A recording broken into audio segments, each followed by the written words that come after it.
This is the result of a clog. It's a very brittle. You can see right here that it's not extruding all the way. This is what it was looking like before. And then you can see the layer that it just started clogging up on. Very brittle. But this is solid. For clogs, you want to preheat your machine.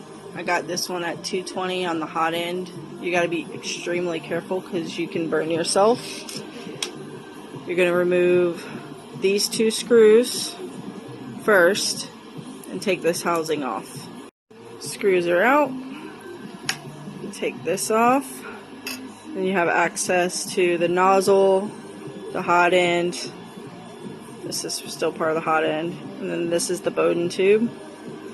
You want to raise it up. So you go to motion. This is the upgraded motherboard. So it's got a little different interface. You want to move it up about 140, 50 so that you have room to put your hand under here without getting burned. Now is a good time to use your canned air to blow dust off of here if you have it.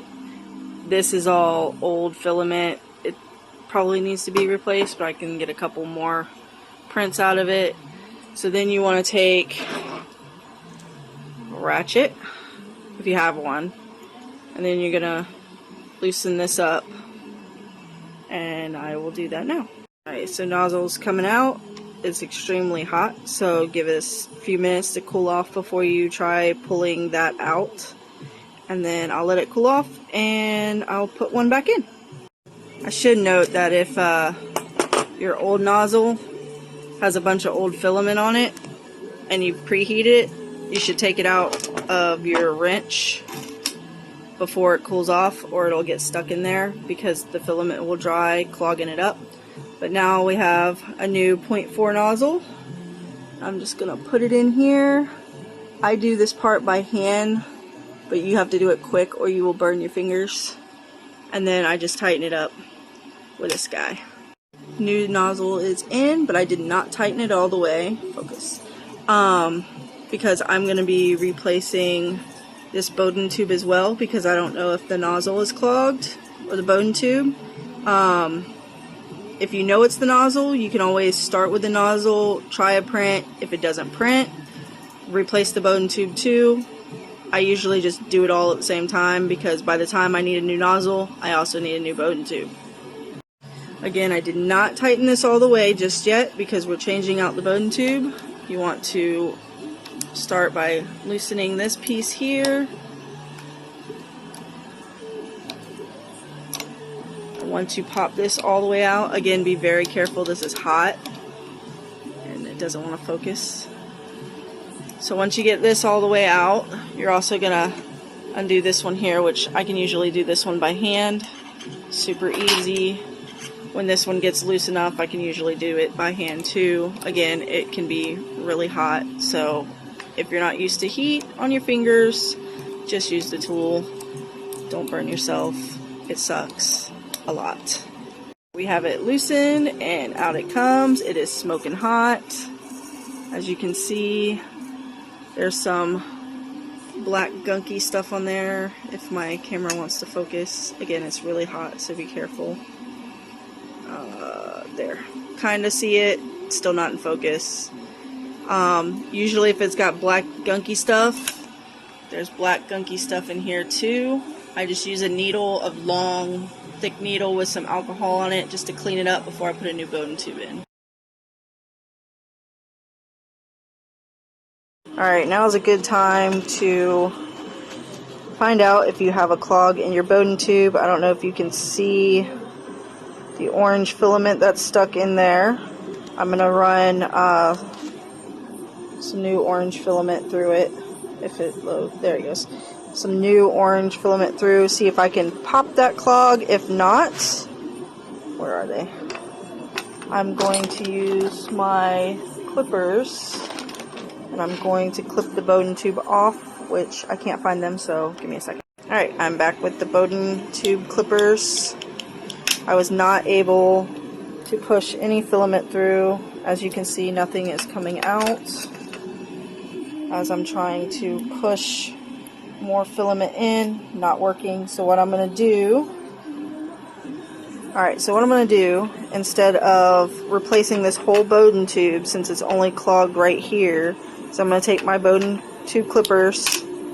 I'm just going to clip off about an inch, maybe half an inch, because I have enough green tube, because it only needs to be, you know, about that long, so I have plenty of wiggle room. I'm just going to clip this off right here, try to push some filament through. If it's not clogged anymore, I'm just going to connect it back together, and it's good to go. Alright, we have been clipped. Oh, come on. And then, if I can wrangle this so you can see it. Nope. Alright, so it's going to be out of focus because my phone sucks, but I'm trying to put some filament through the back end here, and as you can see, nothing's coming through, which means it's been clogged. It's clogged right here. As you can see, the filament can now go through. So I'm going to bring this up a little bit and put it back in there. When reattaching, you want to make sure that that's a little bit too much. So I'm going to bring that down just a little bit so that whenever I screw this tight, the Bowden tube will be up flush against the nozzle. Alright, I'm just going to tighten this. Once you have this all the way tightened, you want to go back underneath and tighten the nozzle, but not like overly tight, because you don't want to strip it and then never be able to get your nozzle out again.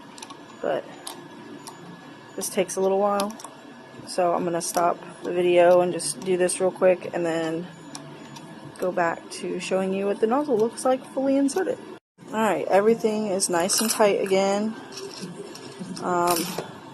Sometimes I have to use these little clamps if they want to go on. Sometimes they don't want to go on.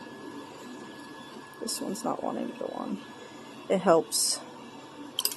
Okay, so I don't need the clamps today. What you're going to want to do now is put all of this back on.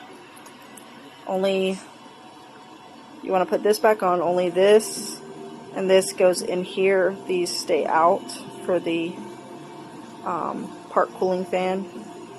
So I'm going to want to screw those back on like so. And then you want to re-level the bed because your nozzle may be different now. Alright, so now that everything's put back together, I am going to auto home.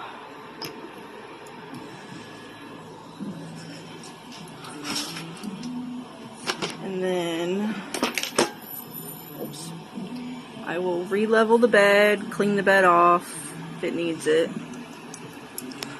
Let's see.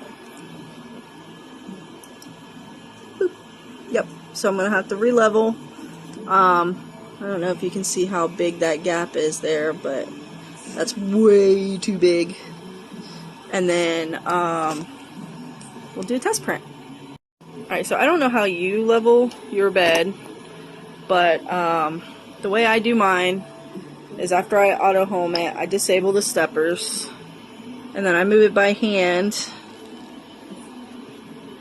I don't know if this is gonna focus. And then I just level the bed by the knobs to where, of course, it's not going to work. Let's see if I can do it left-handed. It's a little harder. This one's way off. It's been a while.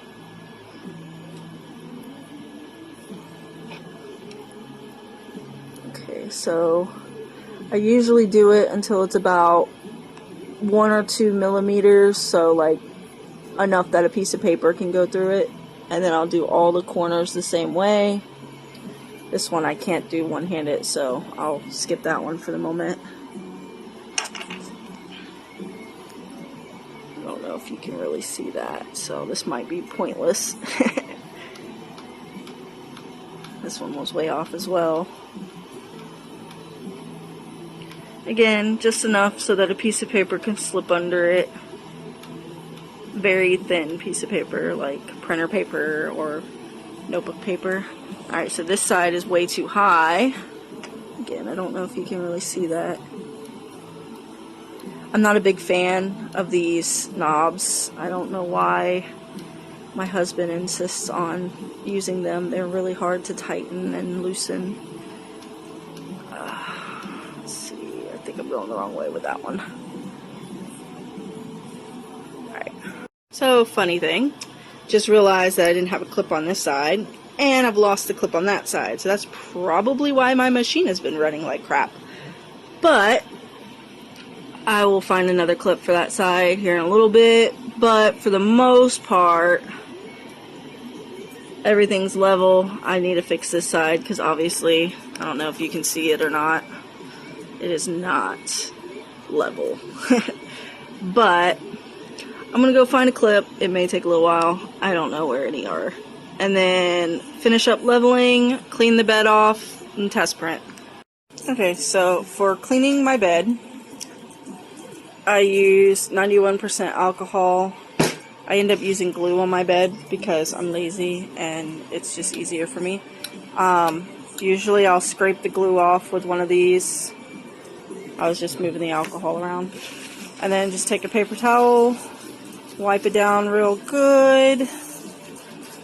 Sometimes if my printers are in a really, really good mood, which is almost never anymore, I can just wipe it down with alcohol on this mirrored bed. And this was an upgrade I did, so it's not like a regular bed, but it's a mirror bed that I had cut at Lowe's. They're like $4, super cheap. But I just do this until it runs clear, kind of like Windex, no streak, but better than Windex. And then I'll do a test print like this. If it doesn't want to stick, I'll just throw some glue stick on it. Where is my glue stick? Oh, it's over here. I just use this a little bit right there. Does it.